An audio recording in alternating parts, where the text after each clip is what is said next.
को भी हम देखेंगे। अब ये एक और आयत को हम देखेंगे। अब कहाँ देखेंगे? 6 और 7 को पढ़ेंगे। 8 तक में कर दीजिए कंप्लीट जी। सुनिएगा प्रियो।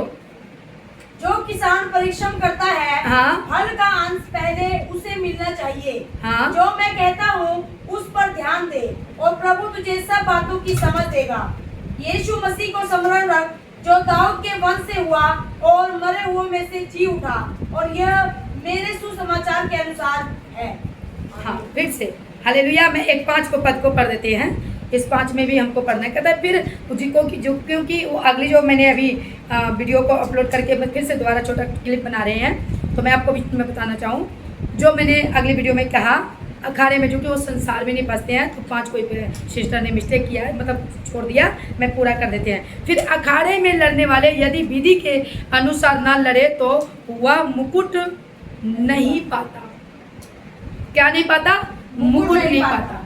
तो जो इस वीडियो को देखेंगे तो उसको अगला वीडियो जरूर देख लीजिएगा, ठीक है। मैंने सारा एक ही बार में अपलोड करेंगे। हालेलुया। तो यहाँ पे क्या हुआ? इसका मतलब है हमें प्रसन्न किसको करना है? खुदावंद पिता प्रभु यीशु मसीह को। यीशु मसीह को वही क्या करेंगे? आपका मुकुट देने वाला है। ये उदाहरण है। तो हम आज आप क्या कर रहे हैं? सवाल गया।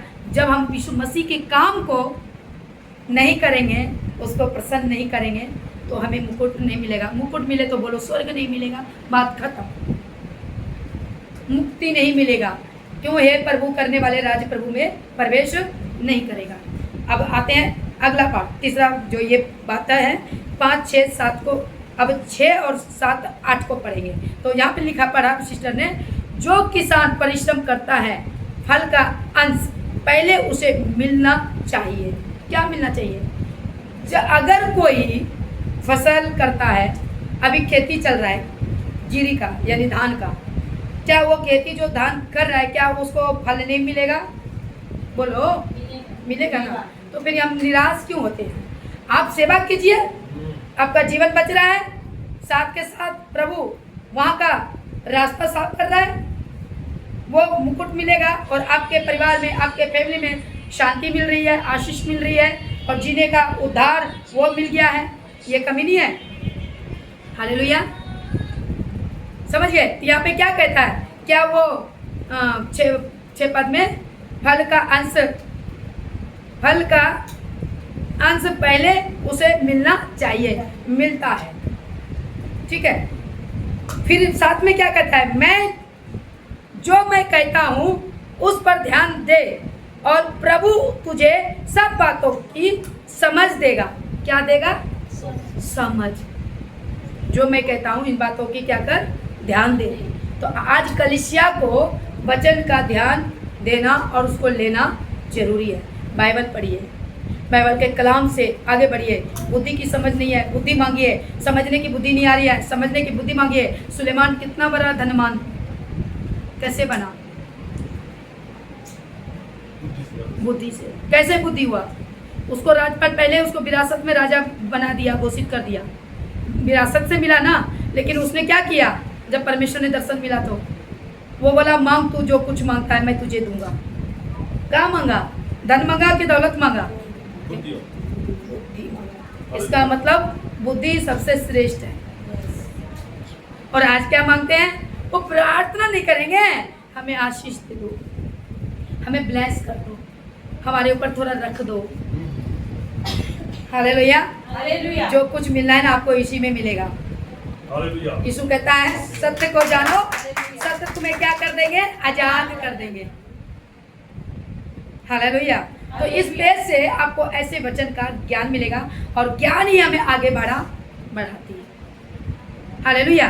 तो यहाँ पे यही कहता ना, समझना, मैं जो कहता हूँ उस पर ध्यान दे और प्रभु तुझे सब बातों की समझ देगा। समझ मतलब बुद्धि देगा।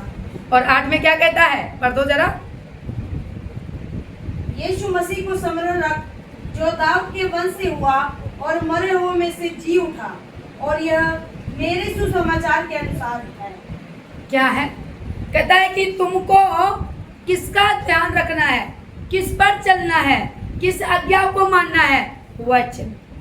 मन गढ़ंत कहानी कथा में नहीं। यहाँ तक कि अगर सिखाने वाला का भी थोड़ा पटरी से उसका पहिया नीचे उतरता है तो उसका भी मत सुनो, क्योंकि ये पहिया हमेशा सीधा रहेगा। बोलो हालेलुया, हालेलुया, हालेलुया। हमें इसको पढ़ना है और इस पे अपने मनन करना है, इसके अगुवाई में, क्योंकि प्रभु सीधा कहता है। यहाँ पे क्या कह रहा है 8 पद में, मैं फिर से पढ़ देती हूँ। यीशु मसीह को स्मरण रख। आपको याद पास्टर को नहीं करना है, उनको, क्योंकि आजकल पास्टर को याद रखते हैं, वही फेमस है, वही गुरु है आपका, विश्व गुरु। विश्व गुरु बना दिया है वह। मतलब मैं थोड़ा समझ लीजिए, हम लोग एक पार्ट है, एक यूज हो रहे हैं। हमें भी किसी ने सिखाया, वो मेरे लिए यूज हुआ, अब हम किसी के लिए यूज हो रहे हैं। रूह जीतने के लिए खुदा मुझे यूज कर रहा है। हालेलुया। ऐसे आप भी यूज होंगे, खुदा आपसे भी यूज करेगा, ये चलता रहेगा। तो यहाँ पे क्या कहता है, किसको याद करना है? यानी ये आज मैं पढ़ रहा है, 20 साल बाद, 30 साल बाद फिर कोई और पढ़ेगा, उसको भी यही बातें कहेंगे, याद रख। किसको? वचन। वचन अगर अंदर नहीं है तो खाली डब्बा हो, फिर आपको जो कुछ कथा कहानी सुना देंगे, ठीक है ठीक है ठीक है ठीक है ठीक है, आप जो कहते हैं सत्य कहते हैं, सत्य, लेकिन ये सत्य समझिएगा, क्योंकि वचन का गड़बड़ी इस प्लेटफॉर्म पे, पैलेंट पे पहुंच चुका है। मत्ती 24 में ही बता चुका है। तो हमें चौकस रहना है और हर एक आत्मा पर विश्वास भी नहीं करना है। आपको ये विश्वास कराने के लिए बुद्धि आपको देगा। हालेलुया।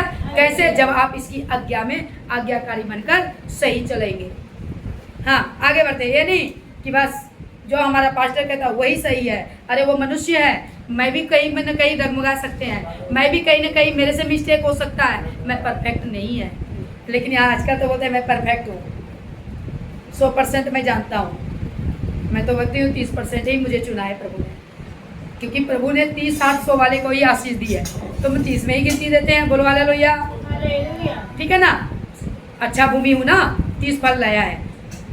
जितना कम करोगे उतने प्रभु आपको बढ़ाएगा। प्रभु की ये नजरिया है, क्योंकि हम प्रभु के नजरिया से जानना है। और क्या कहता है? कहता है यीशु मसीह को स्मरण रख, जो दाऊद के वंश से हुआ और मरे हुए में से जी उठा। आपको यीशु मसीह के सिवा किसी बातों का उल्लेखों पर नहीं जाना है। जो भी है आपका ये बाइबल है, आप इसको पढ़ना है, इस पर रहना है, मनन करना है और आज्ञा पर चलना है। प्रेम भी करना है, माफ भी करना है, सब काम करना है जो परमेश्वर ने किया है। बस एक काम नहीं करना है जो अपोजिट, जो उसके विरोध में है। सब में जो बोल दिया तो कहीं और न कोई आ जाए टिप्पणी देने। सबका मतलब वो हर एक काम जो परमेश्वर के राज्य में भला है, हर एक काम, वो सारे कामों को करना है जो परमेश्वर को भाता है, और वो काम नहीं करना है जो परमेश्वर के निगाह में घृणित है। ठीक है, यहाँ से मैं अपने समाप्ति पे जाएंगे। हालेलुया, समझ गए? तो प्रभु आपको आशीष दे, और यही मैं आप लोगों के बीच में बताना चाहते हैं, और ढेर सारा प्रभु को आपको आशीष दे। हाँ।